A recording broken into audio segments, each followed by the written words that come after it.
नमस्कार, मेरा नाम दिनेश कपूर है। हमने ये चैनल इसलिए शुरू किया है कि मैंने अपनी ट्रैवल्स इंडिया में और अब्रॉड में ये महसूस किया है कि हिस्ट्री को कुछ इस तरीके से बताया जाता है और क्लासरूम्स में पढ़ाया भी जाता है जिससे कंफ्यूज होने के चांसेस ज़्यादा रहते हैं। हम चाहते हैं कि हम आपको ऐतिहासिक तथ्य और केवल तथ्य एक बड़ी ही सिंपल लहजे में और सिंपल तरीके से बताएं, सिंपल शब्दों में बताएं, जिससे एक रिक्शे वाले से लेकर एक स्कॉलर तक आराम से समझ सकें। आज का विषय है कोहिनूर। कोहिनूर आप सब जानते हैं हीरा है, लेकिन इसमें सबसे दिलचस्प बात यह है कि कोहिनूर एक विशेषण है जिसे हमने संज्ञा बना दिया। कहने का मतलब यह है कि कोहिनूर नाम नहीं है, ये एक उद्गार था, एक एक्सक्लेमेशन था जो 1739 ईस्वी में जब नादिर शाह ने लूटपाट कर आके मोहम्मद शाह की पगड़ी से ये निकाल, वो एक दूसरी कहानी है जो उस पर मैं आऊँगा अभी। तो जब ये नादिर शाह ने मोहम्मद शाह से लिया, तो जब उसने उसको देखा तो ही वॉज ओवरवेल्म्ड, उसकी खुशी का कोई ठिकाना नहीं था। तो उसके उद्गार थे ये, जैसे हम लोग ओ माई गॉड बोलते हैं, ब्यूटीफुल, ऑसम। तो उसके मुंह से निकला Kohinoor, which means mountain of light. Koh means पर्वत और लाइट नूर। तो कोहिनूर को उसको कोहिनूर से जानने लगे सब लोग। इसका कोई नाम नहीं था। उससे पहले अगर ये जाना जाता था तो ज़्यादातर इसको बाबर का हीरा नाम से ज़्यादा जाना जाता था। कोहिनूर तो बाद में ये एक आदत बन गई बोलने की। अदरवाइज कोई रेफरेंस देना है, कोई किसी नाम से तो पुकार रहे हैं तो कोहिनूर नाम से पुकारने लगे। इसके बारे में काफ़ी मिथ्स हैं। मिथ्स जो हैं वो ये हैं कि यहाँ अब मैं जल्दी आपको मिथ्स बताऊंगा, क्योंकि हमें बेसिकली अपना सारा ध्यान डॉक्यूमेंट्स पे बेस करना है, हिस्टोरिकल एविडेंस पे बेस करना है। तो ये कहा जाता है कि एक कहानी कहती है कि 5000 साल पहले श्री कृष्ण ने सम्यांतक नामक एक मणि थी, जो ये कोहिनूर डायमंड था, उसकी एक अलग से कहानी है। चूँकि हमारा वो विषय नहीं है, हम उसमें डिटेल में नहीं जाएंगे।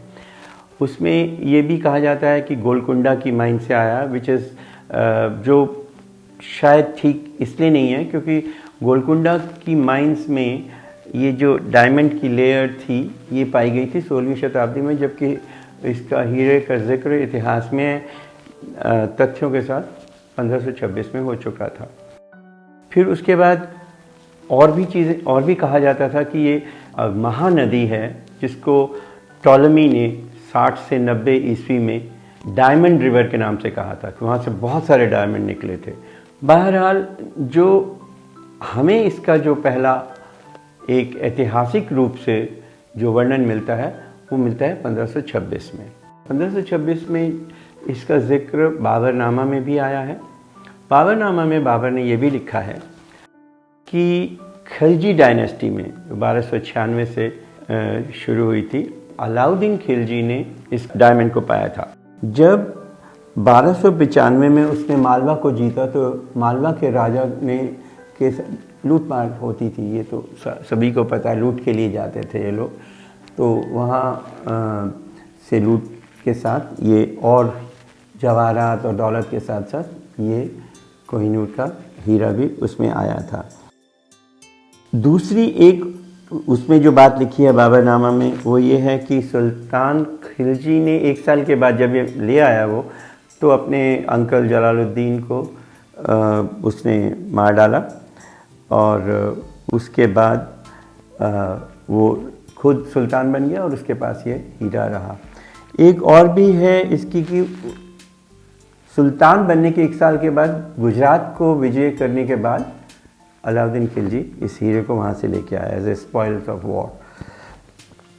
दूसरा एक और वर्जन है कि मालिक कफूर जो लेफ्टिनेंट था अलाउद्दीन खिलजी का, वो उसे साउथ में वारंगल नाम के सिटी के जो काकात्य राज्य का जो गढ़ था उसमें उसको वहाँ भेजा था फतेह करने के लिए। वहाँ से वो जो डायमंड लेके आया वो यही डायमंड था, जिसे बाद में कोहिनूर के नाम से जाना जाता था। एक और भी मिथ है कि तुगलक डायनेस्टी का जो पहला सुल्तान था गयासुद्दीन तुगलक, उसने अपने बेटे उलूग खान को भेजा था वारंगल को डिफीट करने के लिए, वो ये लेके आया था। इन एनी केस जो ऑथेंटिक वर्जन है, जो हमारे पास जिसका सबूत है, वो ऐसा है। जब ये आ गया अलाउद्दीन खिलजी के पास तो तमाम सुल्तान डायनेस्टी में, तमाम जो डायनेस्टीज़ आई 1526 तक, करीब 200 साल तक ये सल्तनत डायनेस्टीज़ में के पास रहा, उनके ख़जाने में रहा ये हीरा। 1526 में जब बाबर आया और उसने इब्राहिम लोदी को हराया पानीपत की लड़ाई में, अप्रैल 1526 में, तो सबसे पहला काम जो वो लोग करते थे, बिकॉज बेसिकली तो ये सब लुटेरे थे, चाहे वो मोहम्मद गौरी हो, महमूद गजनवी हो, कुतुबुद्दीन ऐबक हो, और उसके बाद तुगलक्स हों, खिलजी हों, लोदी डायनेस्टी हो गई, जैसे ये सारी जितनी भी डायनेस्टीज थी बेसिकली ये लोग लुटेरे थे, जो कि फैक्ट है। बिकॉज इनके साथ जो आते थे वो सोल्जर्स नहीं होते थे, मर्सनरीज होते थे, जो इसलिए अपने शासक के साथ लगे रहते थे, किसी कोई बेसिक लॉयल्टी नहीं होती थी, स्वामी भक्ति या देशभक्ति की वजह से नहीं। मेन उद्देश्य जो भी वहाँ से चलते थे, ईरान से, काबुल से, कांधार से या बाकी जगह से जहाँ से भी लुटेरे आए, उनके साथ जितने भी लोग आए वो सिर्फ मर्सनरीज थे। वो इसलिए इस लालच में साथ आते थे कि जो उन्हें वहाँ ले जा रहा है वो शासक उन्हें कितने मौके देगा लूटपाट करने के, बलात्कार करने के और तबाही मचाने के, इसके ऊपर डिपेंड करता था। तो बाबर ने जब इब्राहिम लोदी को हराया तो सबसे पहला काम उसने ये किया कि उसने हुमायूं को भेजा कि जाके दिल्ली, वो तो खुद दिल्ली के खजाने के लिए रह गया और उसने आगरा के खजाने को काबू करने के लिए, उसको अपने काबू में लेने के लिए हुमायूं को भेजा। वो खुद वहाँ 4 दिन के बाद गया। उससे पहले उसने दिल्ली में अपने नाम का खुतबा मस्जिद में पढ़वाया और उसके बाद दिल्ली की साइट सीइंग की, कुतुब मीनार की जगह पर भी गया वो। तो जब वो वहाँ पहुँचा, जब हुमायूं वहाँ पहुँचा आगरा के खजाने लेने के लिए, तो उसने पाया कि ग्वालियर राजा का परिवार वहाँ शरणागत है, वहाँ छुपा बैठा है। ग्वालियर राजा इब्राहिम लोदी के साथ पानीपत के युद्ध में मारा गया था। अब ये परिवार वहाँ डरा हुआ बैठा था कि शायद हमें भी मार डाला जाए।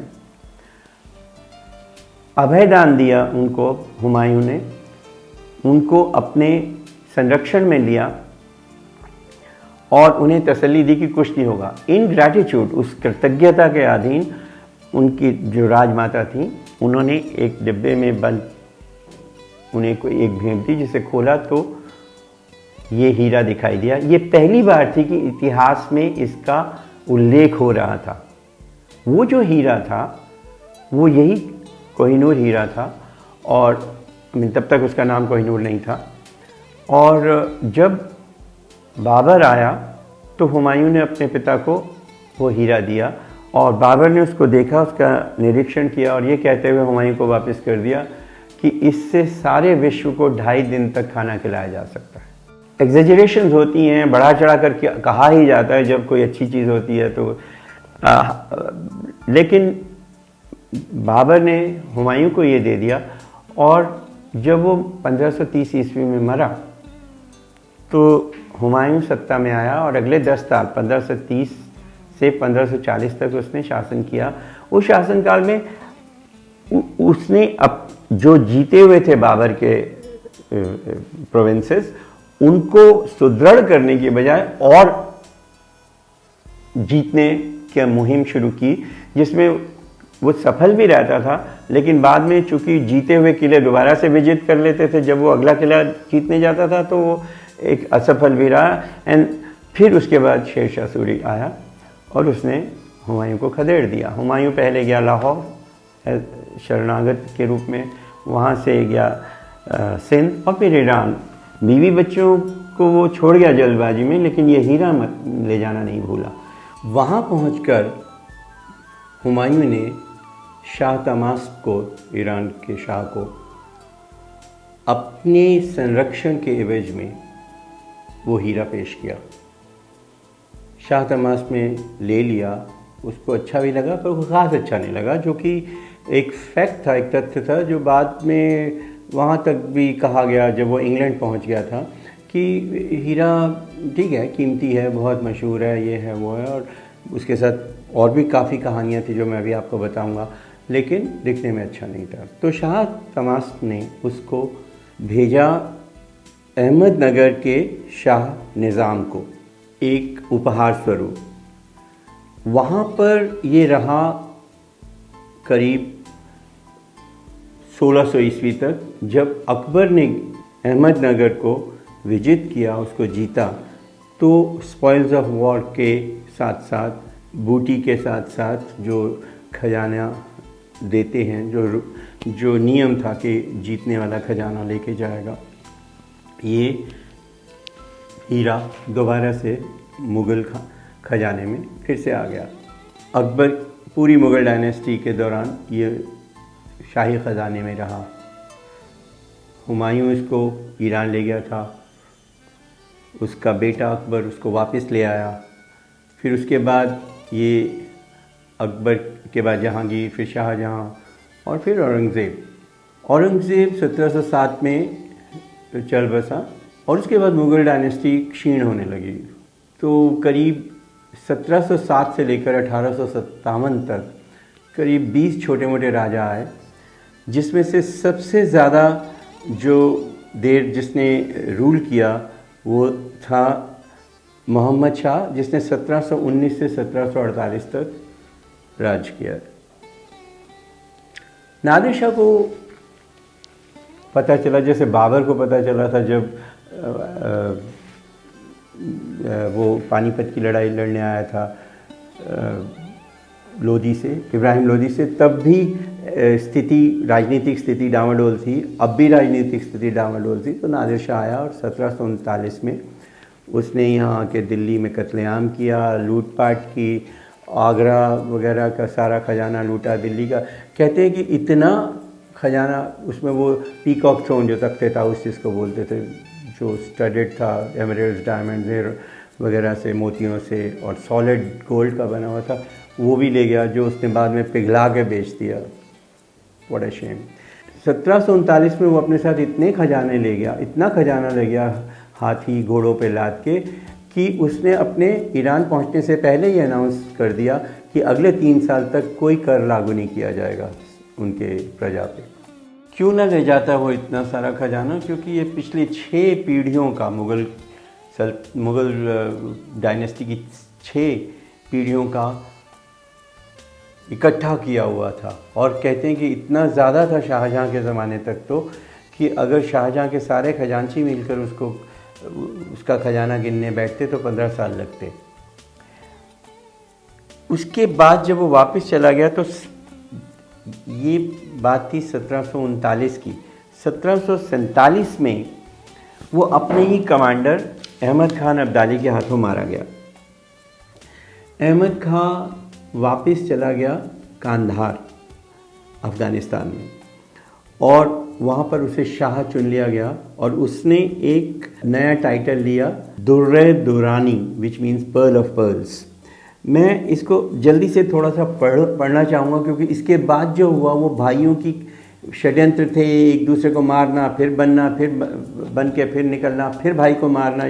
तो मैं इसको जल्दी से आपको पढ़ के सुनाता हूँ, ताकि इसके बीच में कोई किसी किस्म की गुंजाइश। ये रिकॉर्डेड है इतिहास में और तथ्य है।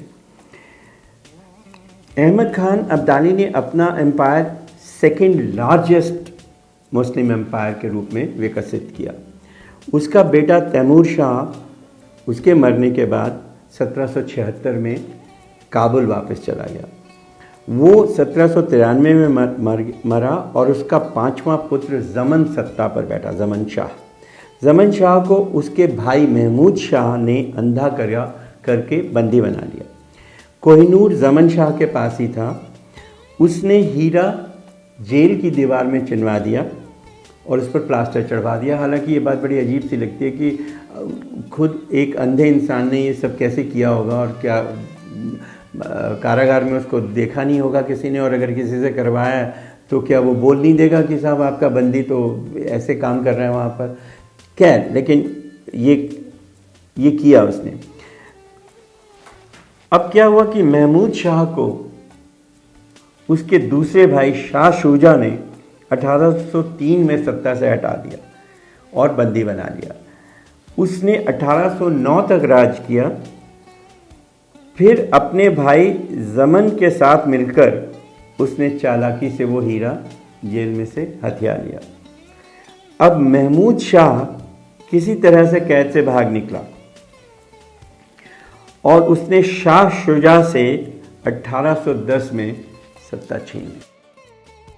ये इतना ज़्यादा थोड़ा सा कॉम्प्लिकेटेड था कि मुझे लगा कि मैं पढ़ दूं तो अच्छा है। कई चीज़ों को याद करने में बड़ा मुश्किल होती है, और ये हम जो आपसे बात कर रहे हैं ये याद करके किसी क्लासरूम लेक्चर की बात नहीं कर रहे हैं। हम चाहते हैं कि आपने इसके लिए एक रुचि जागे ताकि आपको याद करने की ज़रूरत ना पड़े। एक कम से कम एक तथ्य बेस्ड इतिहास को आप समझ सकें। शाह शुजा और जमन शाह भागकर लाहौर महाराजा रणजीत सिंह के शरण में चले गए। उनकी शरण में जाने के बाद एक्चुअली हुआ क्या था कि जमन शाह ने ही महाराजा रणजीत सिंह को 1798 ईस्वी में लाहौर का गवर्नर बनाया था, जब लाहौर दुर्रानी राज्य का एक अंग हुआ करता था। अब कोहिनूर शाह शुजा के पास ही था और शाह शुजा महाराजा रणजीत सिंह के यहाँ शरणार्थी था। महाराजा रणजीत सिंह को जब पता चला तो उन्होंने अपनी रुचि जाहिर की उस हीरे में। शाह शुजा देना नहीं चाहता था, तो उसने पहले तो काफ़ी बहाने बनाए, फिर एक किसी वाइट टोपास को भेज दिया कि ये है कोहिनूर। तो महाराजा रणजीत सिंह को बहुत गुस्सा आया जब उन्हें पता चला कि इस तरीके से बात चल रही है। अपना गुस्सा जाहिर किया तो शाह शुजा ने डर के मारे कहा कि चलिए ठीक है सर, आप आइए, आपको मैं पर्सनली वो देना चाहूँगा, निजी रूप में आप आए। महाराजा रणजीत सिंह ने बात मान ली। वो वहाँ गए, उसके सामने बैठे, थोड़ा बहुत बातचीत के बाद शुजा ने अपने किसी नौकर को आवाज़ दी और वो एक किसी कागज़ में लिपटा हुआ ये हीरा लेके आया। महाराजा रणजीत सिंह ने कागज़ खोले, हीरा देखा और चुपचाप बिना कुछ कहे वहाँ से चले गए। तो अब हीरा महाराजा रणजीत सिंह के पास था। ये बात 1 जून 1813 की है। उसके बाद महाराजा रणजीत सिंह की मृत्यु हुई 1839 में, और उसके बाद कम से कम 3 राजाओं ने राज किया।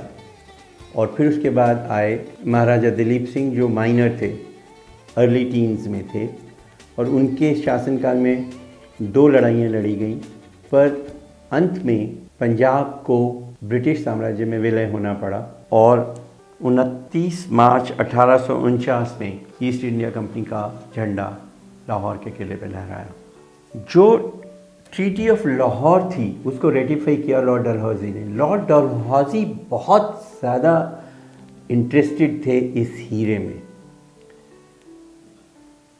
समहाउ और द अदर वो ये चाहते थे कि ये हीरा किसी तरीके से इंग्लैंड पहुंचे। लॉर्ड डलहौजी को बड़ी आलोचना सहन करनी पड़ी, क्योंकि उनको ये कहा गया कि आप लालची हैं, क्योंकि आपने हीरा इमीडिएटली उसी समय क्वीन को क्यों नहीं भेजा, हर मैजेस्टी को क्यों नहीं भेजा, आपने अपने पास क्यों रखा हुआ है। जिसके जवाब में, और ये रिकॉर्डेड है सब जो भी मैं आपको बता रहा हूँ, उन्होंने एक लेटर लिखा जिसमें उन्होंने कहा कि अगर मैं आप उसको भेज देता तो वो एक तरीके का ईस्ट इंडिया कंपनी का गिफ्ट था, जो एक छोटी सी कंपनी का एक महारानी को मतलब एक तरीके का दान था। मैं नहीं ये चाहता था। जो मैं चाहता हूँ वो ये चाहता हूँ कि महाराजा दिलीप सिंह खुद अपने हाथ से वो क्वीन विक्टोरिया को दें, जिससे उनकी शान भी बढ़े। और शायद लॉर्ड डलहौजी दूर देख रहे थे, शायद वो जानते थे कि अगर इसको as a spoil of war लिया, पंजाब के साथ अपनी लड़ाई में ये उनको मिला, तो ये इसको वापस इसका दावा किया जा सकता है, इसको क्लेम कर सकती है इंडियन गवर्नमेंट कि साहब आपने ये युद्ध में जीता था, हमें वापस कर दो। वो कहीं ये देख रहा था कि ये हीरा एक बार क्वीन के पास चला जाएगा तो वापस ना आए, इसलिए इसको एज ए गिफ्ट देना होगा, not as a spoil of war.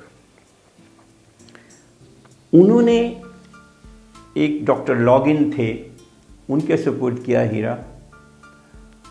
उन्होंने इसको दिया एक ब्रिटिश ऑफिसर, उनका नाम है लॉरेंस। वो इतने डिसइंटरेस्टेड थे हीरे में और स्पॉइल्स ऑफ वॉर में कि उन्होंने इसको अपने ओवरकोट में डाला और भूल गए।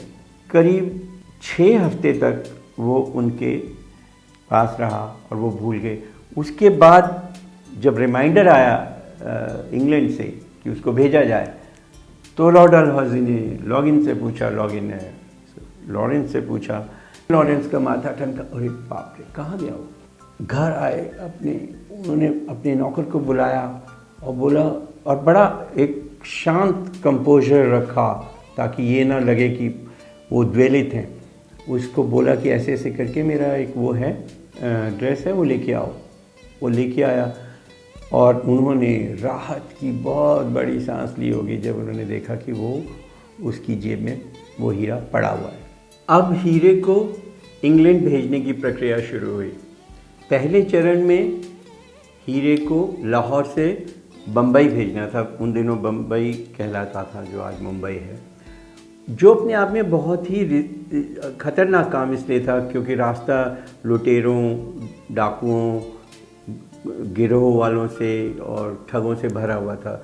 लॉर्ड डलहौजी ने खुद अपनी बेल्ट को में इसको बांधा, डबल सिक्योर किया और इसका एक एंड बेल्ट का उनके गले में था। उनका क्लेम ये था कि ये कभी भी मेरे शरीर से जुदा नहीं हुआ ये हीरा। ये क्लेम इसलिए महत्वपूर्ण है क्योंकि बाद में कई बार ये शक जाहिर किया गया कि जो हीरा इंग्लैंड पहुंचा वो वाकई में कोहिनूर हीरा था भी कि नहीं। एनीवे, लॉर्ड डलहौजी ने ये सर्टिफाई किया कि ये वही हीरा है और ये मान लिया गया, और जो कि था भी। अब लॉर्ड डलहौजी जब इसको लेकर बम्बई पहुँचे और वहाँ पर बॉम्बे ट्रेजरी में इसको एक डिस्पैच बॉक्स में बंद करके रखा, तो उन्होंने राहत की सांस ली। जिसकी कस्टडी में रखा उसको भी नहीं ये पता था कि इसमें क्या है।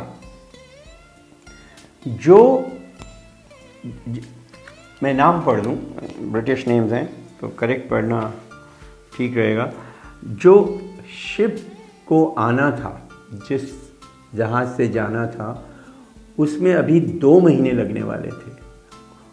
वो पहले इंग्लैंड से आएगी और फिर यहाँ से वापस जाएगी। उसका नाम था शिप का हर मैजेस्टी एस मेडिया, MEDEA, और जिसकी कस्टडी में रखा गया था हीरे को, वो थे कैप्टन कमांडर लॉकियर, जिनको ये पता नहीं था कि उनकी कस्टडी में क्या रखा जा रहा था।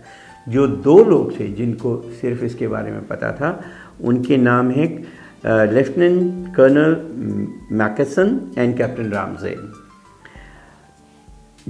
जो जहाज़ था वो 6 अप्रैल 1850 को बम्बई के तट से रवाना हुआ इंग्लैंड के लिए। जो यात्रा थी वो भी बड़ी इवेंटफुल थी। तूफान भी आए उस दौरान पर। एक मिथ थी, एक धारणा थी, एक वहम जो इसके बारे में था, डायमंड के बारे में, वो ये था कि जिसके पास भी रहेगा वो चैन से नहीं रह पाएगा अनलेस कि ये एक औरत के पास रहे। हालांकि लॉर्ड डलहौजी ने जब ये बात उनको एक्सप्रेस की गई from no less than the queen herself, queen ने कहा कि इसके साथ तो ये अटैच हैं चीज़ें, ये कर्स अटैच है इस हीरे के साथ, तो मेरा तो नुकसान होगा। तो उन्होंने रीएश्योर किया कि ऐसा कोई बात नहीं है, इतने सारे लोगों के पास रहा। सबसे बड़ी मुग़ल डायनेस्टी का उदाहरण है, कितनी भली भूली थी, इसके होने से थोड़ा ना ये हुआ कि वो कोई बर्बाद थोड़ा ना हुई। और ये बात कन्विंस करके उन्होंने हर मैजेस्टी क्वीन विक्टोरिया को शांत किया। बहुत सारी घटनाएं हुई हैं, जैसे कि मैं आपको बता रहा था तूफ़ानों में अटका वो सारा। लेकिन बाद में अंततः ये जो जहाज़ था वो port of Plymouth in England पहुंचा और वहाँ से सब लोग उतर गए, सिर्फ ये बॉक्स नहीं उतारा गया। इस बॉक्स को बड़ी सावधानी से, जो सबकी नज़रों से बचा के, chairman and deputy chairman of the east India company को सुपुर्द कर दिया गया। जो डेप्यूटी चेयरमैन थे उन्होंने इनको क्वीन को बकिंगम पैलेस में 3 जुलाई 1850 को सुपुर्द कर दिया गया। वो एक ग्रेट एग्जीबिशन होनी थी इंग्लैंड में अगले साल, उसके लिए वो समय से वहाँ पहुँच गया था, क्योंकि ये हीरा उस एग्जीबिशन में एक प्राइज एग्जिबिट था, सबसे बड़ी दिखावे की चीज़ थी। अप्रैल 1851 में ब्रिटिश म्यूज़ियम के डायरेक्टर ने परमिशन मांगी क्वीन से कि इसका एक दूसरा मॉडल बना के तैयार किया जाए, जिसके साथ उन्होंने कटाने के, इसको काटने के एक्सपेरिमेंट करने थे, प्रयोग करने थे। सेबेस्टियन गैरल्ड, जो हर मैजेस्टी के आभूषणों की देखरेख के जिम्मेदार थे, पहली बार उन्होंने इसको तोला तो इसका वज़न निकला 180.10 कैरेट्स, जबकि पहले ये कहा जाता था कि ये 279 कैरेट का हीरा है, जिससे ये अफवाह फैली या ये शक फैला कि शायद इसको सब्स्टिट्यूट कर दिया गया है। जैसे शाह शुजा नहीं देना चाहता था महाराजा रणजीत सिंह जी को, ऐसे ही हो सकता है महाराज दिलीप सिंह इसको ना देना चाहते हों और उन्होंने इसको बदल दिया हो। लेकिन ये बात भी सच थी कि महाराजा दिलीप सिंह इसको कई अवसरों पर, तीज त्योहारों पर पहना करते थे और ये एक जानी पहचानी साइट थी, दृश्य था। ज़रा भी सब्स्टिट्यूट का डर होता, ज़रा भी उसको हेर फेर का डर होता तो पता चल जाता। क्यों ये वेट कम था, इसको एक फ्रेंच राइटर थे जॉन बैप्टिस्ट टैवर्नियर, जिन्होंने अपनी किताब the 6 voyages of Jean Baptiste Tavernier में, जो 1679 में छपी थी, इसका वजन 279 कैरेट्स दिया था। केवल एक ही चीज़ इस चीज़ को एक्सप्लेन कर सकती थी, डिफरेंस ऑफ वेट को, और वो ये था कि जो फ्रेंच ट्रैवलर था वो प्रोबेबली उसने कोई गलती की, उससे चूक हुई थी इसको तोलने में, तो इसका वज़न फाइनली वही निकला जो 180.10 कैरेट्स था, जिसको बाद में जब तराशा ब्रिटिश वालों ने तो वो और भी कम होके 110 कैरेट के आसपास रह गया था, 109 पॉइंट समथिंग। अब ये पहुंचा राज दरबार में, रानी के दरबार में, और इसको रानी ने, सिर्फ रानी ने ही नहीं, लॉर्ड डलहौजी और उनके जैसे कई ऑफिशियल्स ने, ये एक सोचा समझा सुनियोजित ढंग से किया हुआ षड्यंत्र था, जिसके तहत महाराजा दिलीप सिंह को इनविटेशन भेजा गया और उनको बकिंगम पैलेस इनवाइट किया गया और उनको एक पेडेस्टल पे बिठाया गया ताकि उनकी पेंटिंग हो सके। अब आप कल्पना कीजिए, बकिंगम पैलेस, मैं वहाँ गया हुआ हूँ और बहुत ही खूबसूरत है, पर उतना खूबसूरत नहीं है जितना हमारा राष्ट्रपति भवन है। वहाँ पर एक हॉल के एक कोने में क्वीन विक्टोरिया बैठी हैं, दूसरे कोने में महाराजा दिलीप सिंह पेडेस्टल पे बैठे हैं और पोज कर रखा है उन्होंने अपनी पेंटिंग के लिए, और उन्होंने महाराजा दिलीप सिंह उतरते हैं, वो लेके उस हीरे को और वो उनके निरीक्षण के लिए ले जाते हैं क्वीन विक्टोरिया के लिए। क्वीन विक्टोरिया उन्हें निरीक्षण करके वापस करती हैं और महाराजा दिलीप सिंह उन्हें फिर से एज ए गिफ्ट, एक उपहार के तौर पर उन्हें प्रार्थना करते हैं कि वो इस हीरे को स्वीकार कर लें। इससे पहले क्वीन विक्टोरिया ने ये निश्चित कर लिया था कि मिसेस लोगान से, यू रिमेंबर, जो जिनके पास ये हीरा दिया गया था, लॉर्ड डलहौजी ने जिनको सबसे पहले आके दिया था, उनकी वाइफ से ये निश्चित कर लिया था, नंबर 1, क्या हीरा वही है, नंबर 2, क्या महाराजा दिलीप सिंह किसी भी तरीके से इसको दे के अपसेट तो नहीं हुए। जब दोनों ही तरह से वो निश्चिंत हो गई थी, तब उन्होंने ये नाटक सारा रचा। इससे एक दूरदर्शी, दूर अंजाम वाली बात होने वाली थी कि आज जब हम मांगना चाहते हैं हीरा तो हमें नहीं मिल सकता, क्योंकि ये स्पॉइल्स ऑफ वॉर नहीं था, ये लूटा हुआ माल नहीं था, ये गिफ्टेड था, उपहार था। उपहार आप वापस नहीं मांग सकते, हम दे सकते हैं, वो दे सकते हैं अगर चाहें, हम वापस अधिकार से नहीं ले सकते। ये थी कोहिनूर की यात्रा की कहानी, जहाँ से इसका पहली बार वर्णन इतिहास में मिलता है आगरा से और इंग्लैंड तक का। अब यहाँ से जब क्वीन विक्टोरिया को ये मिल गया तो फिर वहाँ से ये हीरा कहाँ गया, टावर ऑफ लंदन। मैंने टावर ऑफ लंदन में जाके ये हीरा देखा भी है, और भी वहाँ बहुत सारे स्पॉइल्स ऑफ वॉर हैं, स्वॉर्ड्स हैं, और हाईली सिक्योर प्लेस है।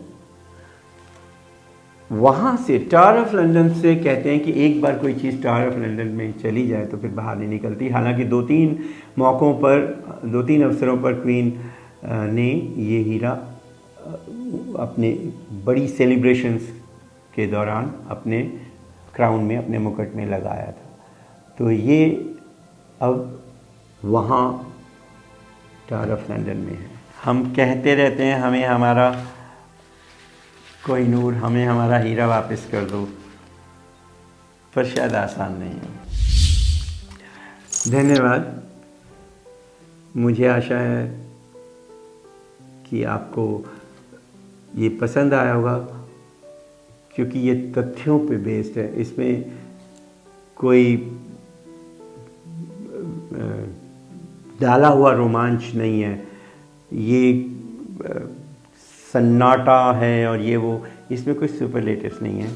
हम अगली बार एक और विषय लेकर आपके सामने आएंगे। तब तक के लिए धन्यवाद। आप हमारे लिंक पे भी जा सकते हैं और आप हमें सब्सक्राइब भी कर सकते हैं। धन्यवाद। मैं दिनेश कपूर अब आपसे विदा लेता हूँ।